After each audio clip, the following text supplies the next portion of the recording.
Уютный вечер у камина. Они сидели у камина.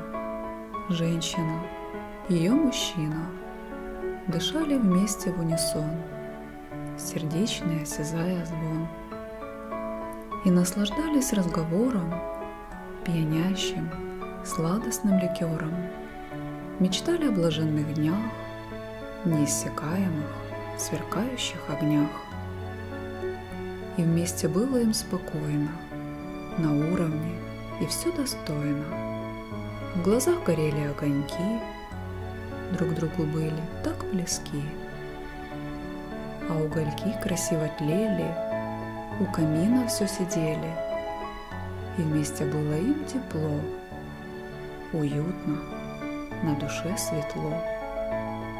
Темнее ночка становилась, вот только б дольше она длилась. Однако времечко вперед идет, и никого оно не ждет.